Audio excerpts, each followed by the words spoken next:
Hello and good morning from Hong Kong for this, the last in the current series of Global Sources Sourcing Talk, Supplier Stories, live streams. Now that it occurs to me, that's a slightly unwieldy title. The point is Supplier Stories. Today is all about getting the point of view from the suppliers and sharing their insights with you, the buyer, and finding the ways that you can make the most of what suppliers can offer you and how you can help them to do their jobs, to provide the products that you are sourcing. Now, and we will also have a bit of a chat with one of our analysts from the Global Sources Philippines office. We're talking some mobile accessory tech advances there. And before we begin, we'll get Avi on to talk about that in just a second quickly. Before we begin, I'd like to remind you that no matter who you are, if you're a sourcing professional, you are the audience. And this live stream is designed to answer the questions that you want answered and give you the information that you need for your business, whether you're a sole proprietor, perhaps an e-commerce seller, or whether you are the procurement manager for a gargantuan globe-spanning retail chain. It's all about you. And the best way for us to know what you need to know is if you tell us in the comments. So no matter whether you are watching on YouTube, LinkedIn, or Facebook, please do leave comments in the video or below the video as we go along. And if you have any questions for our panelists or any observations you would like to share, please do that while we're live, and we'll see if we can get you some responses towards the end of the live panel discussion. Today's topic is corporate social responsibility, which I think we'll abbreviate to CSR most of the time, and not really the basic whys and wherefores. I think if you've tuned in to this stream, you already know what that is about and its value, but rather the ways that you can use your partners in the supply chain to make your CSR needs a reality, and what their CSR efforts can do for you, how you can help with them, and so on. It's all an interconnected supply chain, and we're going to be exploring how that works for the buyer-supplier relationship.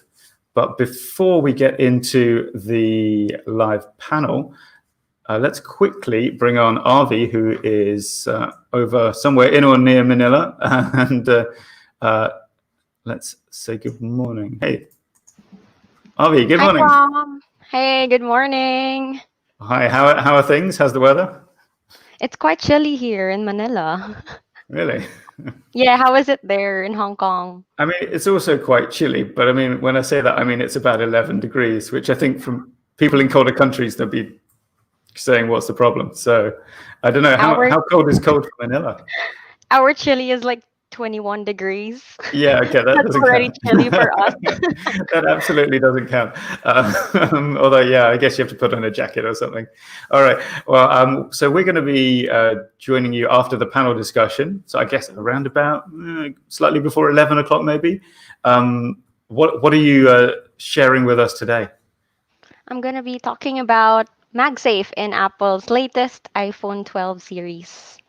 Oh, fantastic. And that's MagSafe is not just a mobile standard as well, right? So any kind of computing, consumer electronics buyer should also be tuning in for that, I think, right? Yes, it was previously used in the old MacBook Pros. It was the MagSafe magnetic plug, but now it's also in the mobile iPhone 12 series as well. Ah, got it. Yes. All right, excellent. Well, we'll learn more about that later on. So, okay, there you go, viewers. That's Avi. Goodbye for now. Talk to you later. Bye. All right. Yeah, so coming up after the panel discussion, that is Avi in Manila, allegedly chilly Manila, and we'll be talking all about MagSafe and the iPhone 12. But let's get to our live panel discussion on corporate social responsibility. And I will bring in the first of today's guests. Let's see. Oh, here we go. From Iwu DW Import and Export, it's Apple. Hi, Apple. Good morning. Hello, good morning, Tom. Hi, how's it going? Are you calling us from Iwu or are you somewhere else? In Shanghai city. Yeah. Yeah. Excellent. By train. Okay, how's the weather there? Do you think that 11 degrees is chilly, or is Shanghai a more tough climate? Okay. All right. So why don't you tell us give us a little intro to your company and tell us, what does it make? What kind of markets do you sell to? That kind of thing. Yeah. Our main product is lady handbags and some men bags, kids bags, only bags. So we have produced the bags for 20 years already. We have so much experience for production. Also, we are located in Yiwu City. So Yiwu City is a very famous business city on the whole global. I think you know. Yeah, that's right. It's at the center of lots of logistics chains and so on. So yeah, it has that advantage. All right, that's fantastic. Thank you very much. So that's DW and the Hammers. Who can we add next? Okay, Vanessa from. I'm never sure how to say this. Is it Ushin Best? Utian Best? How should I pronounce it? Yeah. Hello, everyone. This is Vanessa from Ocean Best. Yeah, Ocean Best is a professional company engaged in the design, production, and sales of the USB flash drive, SD card, memory card with card reader, and the solid state drives. We offer all kinds of storage solutions for our customers all over the world, like Walmart, Office Depot, Staples, and Dixon Carphone, Kodak, and so on. Thanks a lot to Global Sources for inviting me to this story talk, corporate social responsibility. It is my great honor to be here, have the opportunity to share today's theme with excellent partners here. I'm looking forward to learning more ideas and inspirations about corporate social responsibilities. Thanks, Tom. Yeah. Thank you, and thank you for joining us. Well, that's true. I guess I should wait till all three guests are in before I do that. But yeah, I certainly remember the Ocean Best brand from our trade shows as well. So it's nice to catch up again while we're all locked in our offices. And thirdly, but by no means least, I'm going to add Stephen from ALX. Dalian ALX, I should say. So up north. I think you're muted, Stephen. If you could turn on your mic. Wait, who's muted? Yeah, Stephen, you need to turn on your microphone.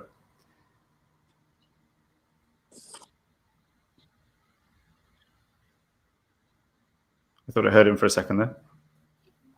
There you are. Hi, Stephen. Sorry. Good morning. Hey, Tom. Hello. Good morning, everyone. This is Stephen from Dalian Alex. Yeah, are you in? Oh, go on, sorry. Okay. We are a leading international provider of OEM components. We have 16 years of experience providing high quality products and service to our global clients based in China. Our principles are consistent quality, convenient service, and competitive pricing with innovation at the forefront of everything we do.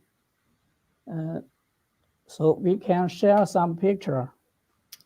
Oh yeah, sure. Do you want to? Yes, for my products. Okay, yeah, we need to add that to the screen, I guess. Let's see if the tech's going to work for that.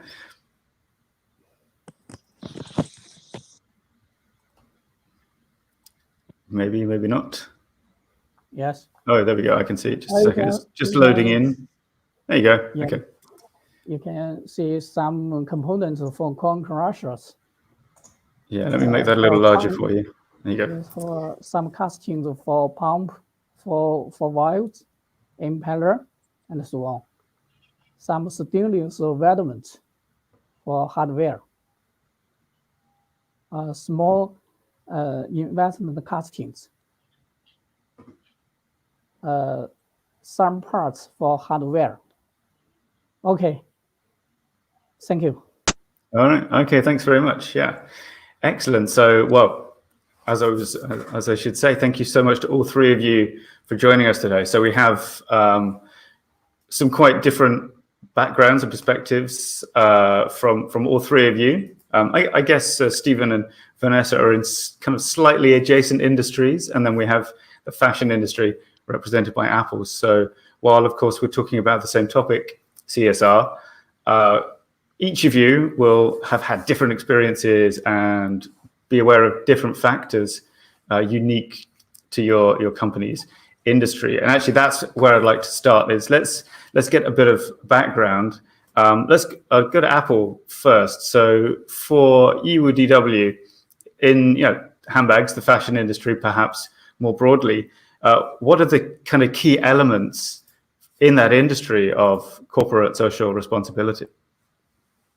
At present, our focus on the corporate social responsibility is mainly 4 points. The first one is responsibility to employees and provide a safe and healthy working environment to them, and also improve their ability during the work. The last one is we always foster a good corporate culture. Our company culture. And the second responsibility to consumers, that is ensure product quality and consumer safety. This is the first, and honest and trustworthy to ensure consumers' right. And then provide a perfect after-sales service, timely relief for consumers. This is very important. And the third responsibility for the environment and the resource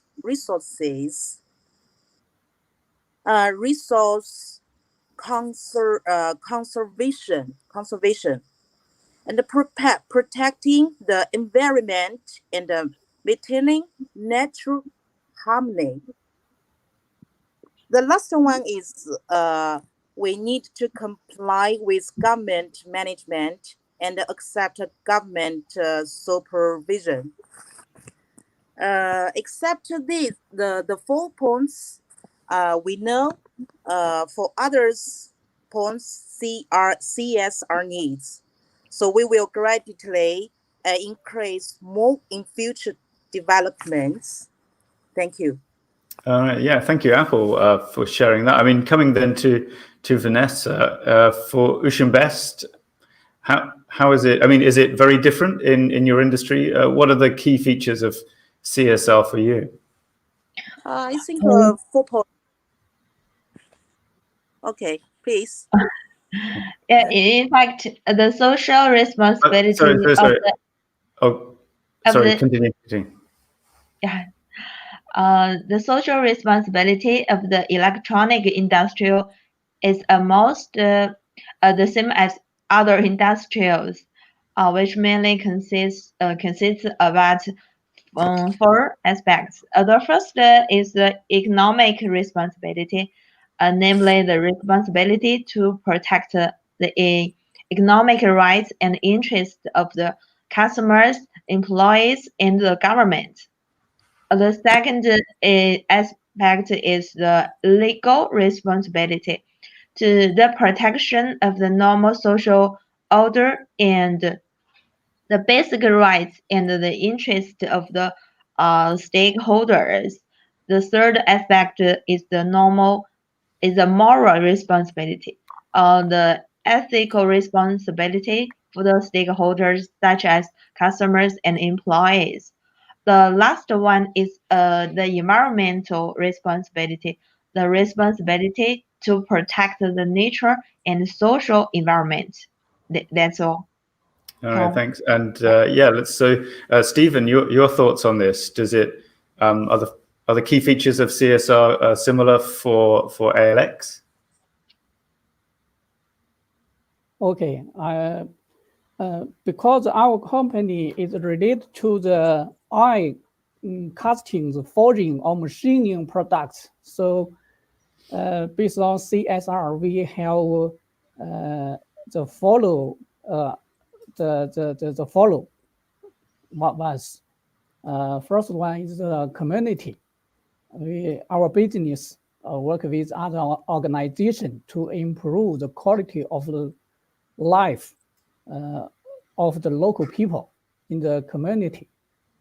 The second is HR, CSR, projects that improve the well-being of the staff. Philanthropy, business donate money to a good cause. And the last one is the environment. We will focus on the eco issues such as the pollution and so on.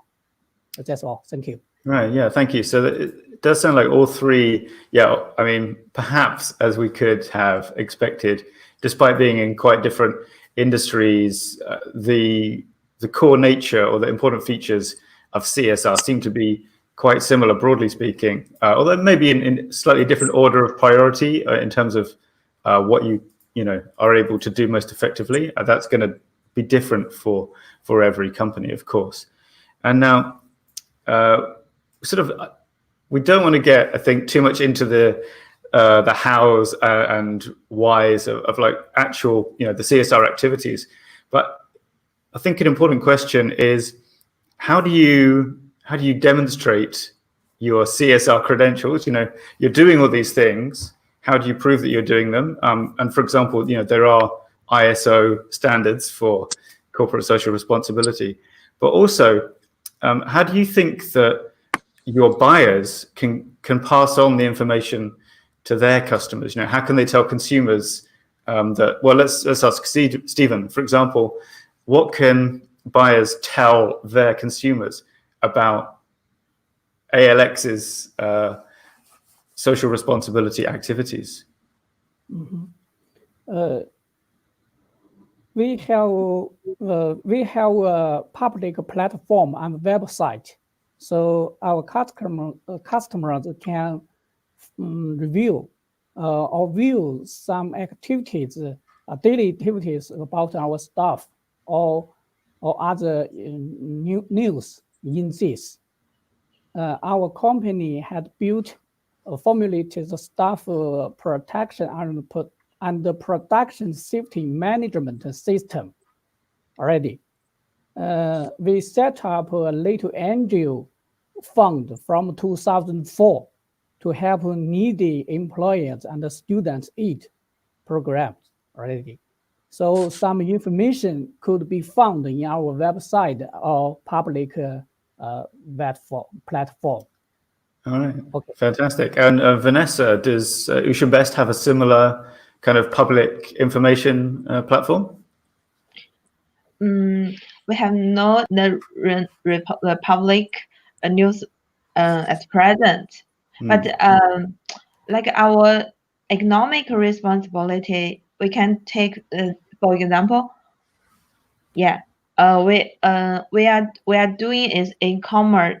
E-commerce is a business activity carried out the network as the operating platform, and the virtual nature and the global nature of the network threaten the security of customers' personal information.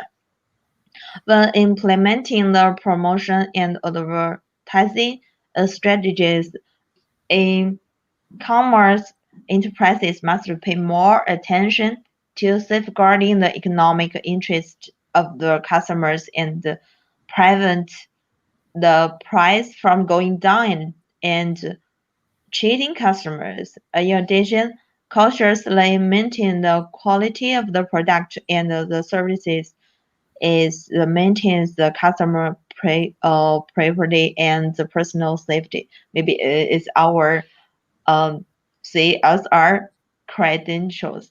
Yeah. Yeah, I see what you mean. So it's more of a direct, rather than having a public platform they draw on, you connect directly to the buyers. And Apple, so EUDW, how do you demonstrate your CSR legitimacy or credentials? And how do you think is the best way for buyers to kind of use that to show their sourcing ethically, basically? Yes, we have passed ISO 26000, and we have the certificate to buyers, and also we have we have passed the REACH audit and some test by SGS and from the third party. So this is can be demonstrate CSR to buyers. Yeah, you've got those kind of seals of approval, I guess you could call them. Well, let's have a follow-up question, I guess, which is that, of course, buyers can take the information about what your company does and share it with their customers. But is there anything, and I think I'd like to ask this question to Vanessa first. Is there something that well, hang on, let me get this right. Is there something buyers can do to kind of take the CSR activities that Ocean Best does and kind of continue them and build upon them? Yes. Yeah. Okay. Buyer can transfer all proof of our company to consumers, but if later into official business, they can pass those information by products and their service, improve customers' nice feeling during purchasing and using products. Yeah, that's all right. Yeah, I mean, Vanessa, what do you think? How can buyers, or what can they do to build upon your company's CSR activities? Maybe I think the buyers actively abide by the platform trading rules against the unfair competition, conducive to the implementation of the economic responsibility. The buyers supervise the price fairly and justly maintains the social order, guaranteeing the legal responsibility aspect.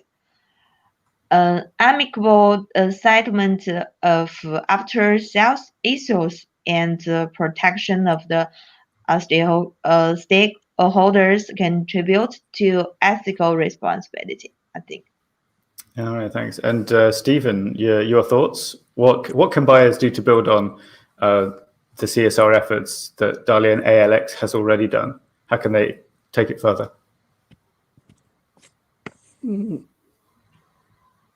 Sorry? So what can buyers, so your customers, what can they do is there anything they can do to kind of build upon the CSR, your company's CSR activities? Okay. I think reasonable price and abide by the principle of fair trading in the market is very important. And the second is reasonable quality requirement and fair price level. Purchase product should meet some requirements of laws and religions, and don't use the raw material with pollution. For example, environmental pollution and nuclear pollution. Timely payment and clearly technical requirements and reasonable acceptance is very important also, I think. That's all. All right, thank you. Yeah, it's interesting to hear you guys mention that. Well, of course, the kind of classic things that one thinks about with CSR, ethical production, so treating your workers well, environmental protection, of course. But interesting to hear the mention of simply, fair pricing and how that, thinking about how that affects people. I think a lot of end buyers sort of may have it in their heads that CSR kind of ends once the product is finished, but of course that's not true. So I'd like to ask you actually about the trends surrounding CSR, and I think one thing that people point to is that consumers, that is the people that buy the products in the end, are much more aware of social responsibility issues now than they used to be. I mean, is that true? Well, for example, Vanessa, do you think that consumers worry about corporate social responsibility more nowadays, or are there kind of other trends that you see around CSR? I I think in the past, more attention was paid to economic interests and legal responsibility. But now, moral responsibility and environmental responsibility are playing an increasingly important role. In the future, maybe these four responsibilities will become more and more balanced, in my view. Yeah. Oh, right, fantastic. Apple, how about you? What trends have you seen recently, or do you see in the near future surrounding CSR? In recent years, in our opinion, much higher degree of cooperation with our government, and such as environmental protection in strict accordance with government standards and comply with government arrangements, especially since the outbreak of coronavirus last year and the guidance of government instructions to achieve health for all employees and ensure safety in production. That's all. All right, Stephen, how about you? What are the trends that you've noticed in CSR recently, or that you think will come in the near future? I think enterprise are increasingly aware that additional to creating profit and being responsible for the interests of the shareholders. Now they should also bear social responsibilities for employers, society, and the environment. They should also bear social responsibility for environment and the resources also. That's all. Yeah, thank you. And I think, it's one thing that we are seeing as a trend is certainly the government regulation part. I think is interesting because there's an interesting tension between, on the one hand, you need a regulatory framework to prevent kind of bad actors from undercutting competition. If every company is doing fair pricing and paying decent wages, for example, in a sector, and then one doesn't, that ruins it for everyone. And equally, you need companies to kind of take the initiative on setting a higher standard than just the bare minimum of these regulations as well. So having said that, these being the trends that you see, let's kind of turn to practical advice for our viewers. So for the buyers who are watching this video right now, what should they know? What do you think they need to know about CSR in your particular industry? So, well, let's ask Apple. So for anyone who's buying, I guess, handbags, but maybe fashion in general, what do they need to know about CSR? What are the key issues they should be aware of? Buyers should know we will continue to fulfill our responsibility to consumers. This is the first important one. The buyer should to know. That's all. I think always to know this one. All right, Stephen, how about you? What about what do you think buyers ought to know, should know? I think respect manufacturer or partner is very important. Don't advocate vicious competition. It's important also. That's all. Fantastic.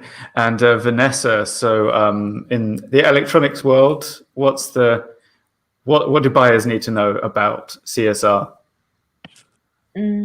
Electronic product industrial is more perfect in terms of the economic responsibility and legal responsibility. And buyers can be more confident in buying and selling transactions in terms of environmental responsibility. More and more enterprises pay attention to the production of pollution-free raw material, and the ROS certificate is also a necessary standard in the industrial. A better platform mechanism will get customers to trade online transactions more rationality, especially during the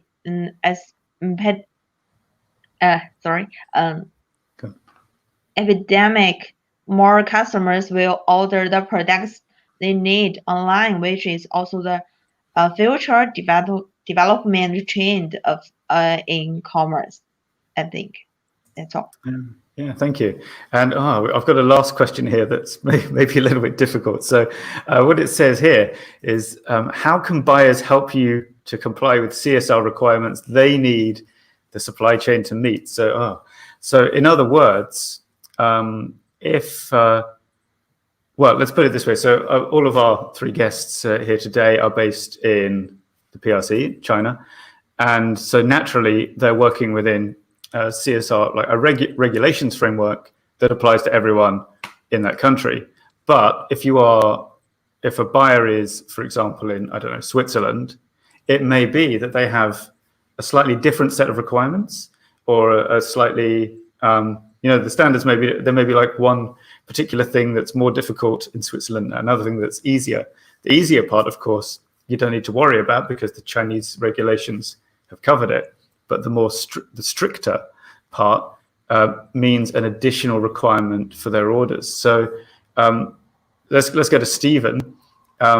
If you've got a buyer from a market with a different CSR set of standards or regulations, how can they help you to make the changes that you would need to make to meet that requirement?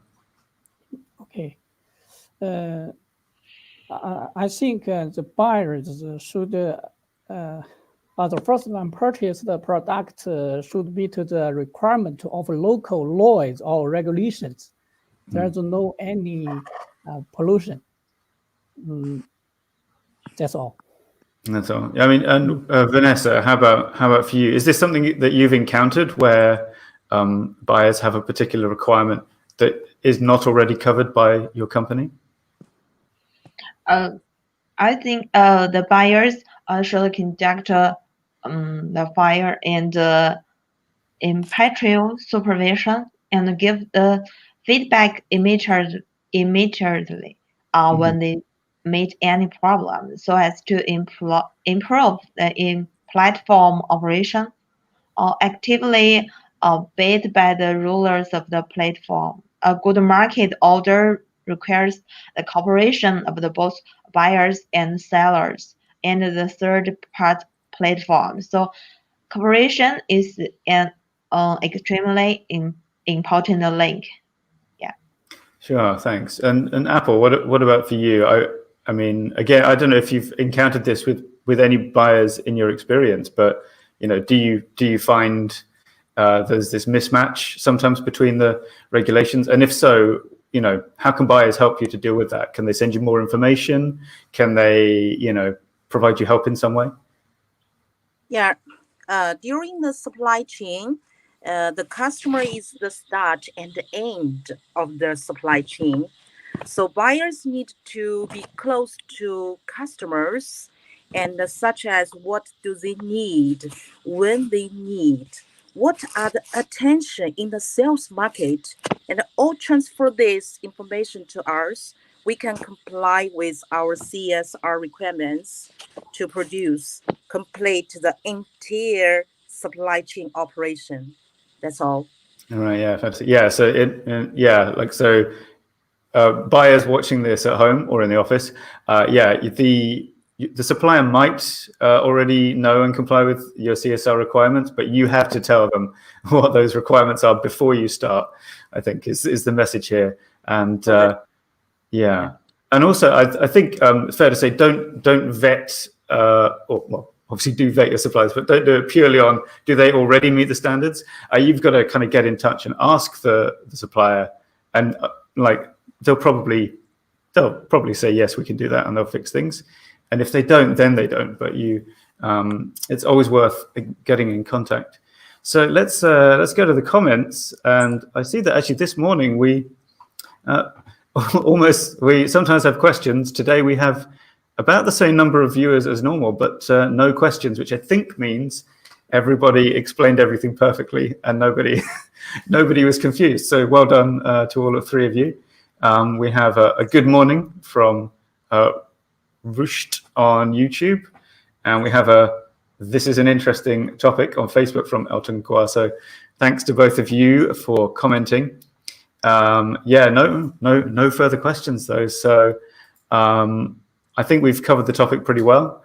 If you are watching this at home and you would like to hear more or get in touch with any of our guests today, either to, I don't know, press them for more details about their answers, or hopefully for information about their company's products, there are links, and there are links today, I've checked. There are links below this video that you can click. You will instantly go to their company page on globalsources.com, where you will not only find a panorama of their products, you can also get directly in touch with them through the little message box at the bottom. I don't know if you'll get directly through to Apple, Vanessa, or Stephen themselves, but you'll certainly get someone at their company. And if you want to send them a fan email, then I'm sure they will forward it for you. So Apple, thank you. Stephen, thank you. And Vanessa, thank you so much for joining us today. I've really appreciated your insights, and thank you so much for sharing your experience with us. Goodbye. Thank Bye. you. Thank you. Bye-bye. Okay, let's see you doing. All right, so fascinating and insightful panel discussion as ever. I think certainly a lot to think about there. Perhaps after this is over, go back and rewind and watch it again. But in the meantime, we are going to move on to what we call the analyst segment. That's right, it's the segment we never came up with a good name for, but it's all about the latest product trends in exciting categories. And today's exciting category and exciting analyst, the category is MagSafe, and the analyst is Arvi. Hi, Arvi. Hi, Dom. Good morning again. Yeah, good morning again. So thanks for sticking around while we had our chat. What are we talking about today? Give us a brief intro, and then we'll pop the presentation up on the screen. So today I'll talk about MagSafe on Apple's iPhone 12 series. So what is it about? What does it do? And why our buyers need to be familiar with this new mobile technology so that they could have an idea of which mobile accessories they can source, and they could provide those to our consumers as well. Yeah, it's going to be very much already must be in demand. Let's get your presentation on screen. There we go. Nice. Okay, take it away. Okay, so here it is. As you can see, I will educate the buyers about the mobile accessories related to Apple's recent iPhone 12 MagSafe. So, first of all, I think a lot of people are familiar with MagSafe. You've probably heard it already. That's because it's been around since 2006, but it was incorporated in the old MacBook series. So they were just the chargers with magnets, and they were used to avoid accidents, so that if someone would trip over the cord, the magnet would just detach so that the laptops would be safe. So then that was right? Do you remember the I don't know. MacBooks I still have before? one. I trip over and disconnect that cord on an almost daily basis, so it definitely works. Same. I'm using it as well. I can see a MagSafe on my MacBook side. All right, so going back, but then during 2016, Apple sadly discontinued the MagSafe in MacBook Pros in favor of the the more popular USB-C. So now that's what they're using in laptops. But then now in 2020, last October, Apple released the iPhone 12, and they brought back the MagSafe, but now it's on the mobile sphere. So how is this different compared to the ones in the MacBook Pro? So first, today's MagSafe is now a mobile charging technology that is wireless. And then Apple incorporated an array of magnets designed to align the iPhone with the charger, the MagSafe charger, to make sure that the phone is garnering maximum charging capacity, which is up to 15 watts. So the current issues with our wireless chargers is that they're up to 7.5 watts only. And if you don't properly center the phone on the wireless charger, the speed is going to be even slower. But then now with the MagSafe, it's automatically gonna lock on the perfect position because of the magnets, and then Mhm. it's gonna guarantee faster charging, which is up to 15 watts. Right. So in other words, you're not going to get the thing where you think you've left it to charge and you come back like 2 hours later and it's not, it's like barely done anything, right? Yes, that's been a common problem. So now Apple is there to fix it thanks to the magnets in the MagSafe. And then, aside from charging, MagSafe also now supports accessories aside from chargers. So it's now a mounting system for a vast range of Yeah. accessories. Yeah, as in buyers need to know about this because these stuff are going to be trending. Actually, they are already. So this is the MagSafe charger and MagSafe cases, and this one is a MagSafe enabled snap-on wallet where you can put your cards Mm. in and a few cash as well. You can actually stick it already like a magnet, which is pretty cool. And also, this is a two-in-one wireless charger which can charge both the iPhone and the Apple Watch. And also, this is what's this? It's a leather case which the Apple MagSafe recognizes. Like when you put it on your phone, the time automatically appears. So those are just some accessories which That's are pretty cool. already Yeah. right. So that's what MagSafe is all about. So now I'm gonna be sharing what buyers can source already on global sources related to the up and coming MagSafe technology. So now we already have available MagSafe enabled chargers. A lot of suppliers are already providing them. Just search MagSafe enabled charger and literally a lot of products will already appear. And of course, aside from a charger, you need a MagSafe enabled case, and consumers who bought the iPhone 12 will really need a MagSafe enabled case. And buyers can already find them here as well at global sources because we're very updated Yeah. with the and oh yeah, here's the thing. When Apple released the iPhone 12, they didn't ship it with a power brick. So the consumers need to buy their own power brick and they cannot use their old power bricks because those stuff actually had USB-A port. But the cord that ships with the iPhone 12 is actually a Lightning to USB-C B-C cord. So now consumers will be looking to buy a power brick that is actually USB-C. So they could charge their iPhone 12 via the cord. So we also have it here in global sources. And we also have Lightning to USB-C cables just in case consumers need extra cords and in case they break it, they can buy it from you guys once you source it here on global sources. And of course, they're MFI certified to guarantee that Apple checks the quality. Yeah, that's a keyword to look out for, definitely. Yes, Yeah. quality.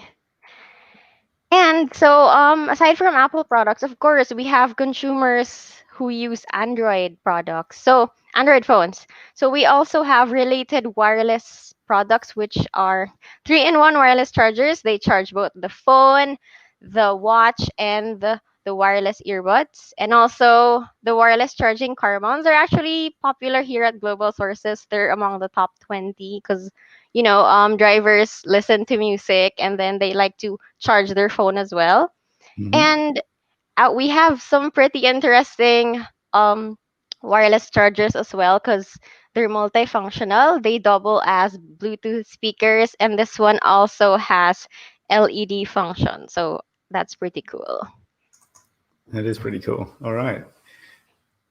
And the regular wireless chargers are actually 7.5 to 10 watts. But then we also have suppliers that actually offer charging pads up to 15 watts. So faster charging, the better.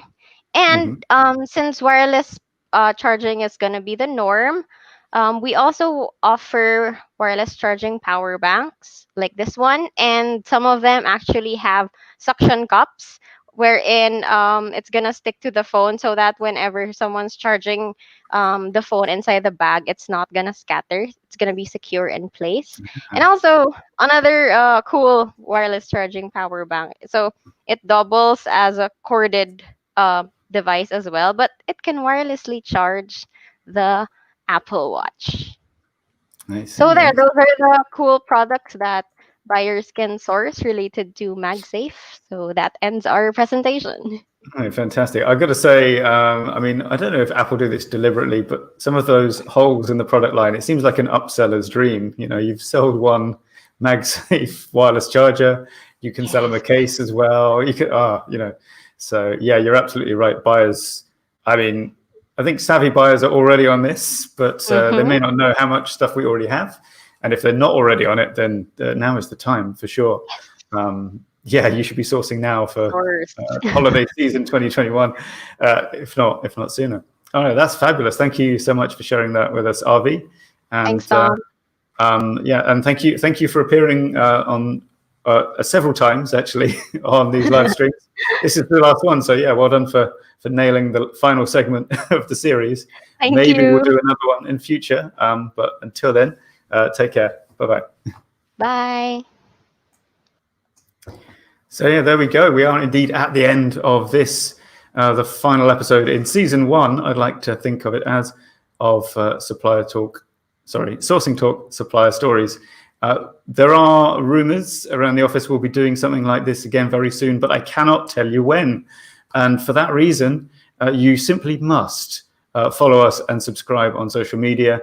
You know, if you're on YouTube, click the little bell thing down below the video. If you're on Facebook, start following us if you haven't already. If you're on LinkedIn, actually, I'm not sure what you do on LinkedIn, but I'm sure it's great.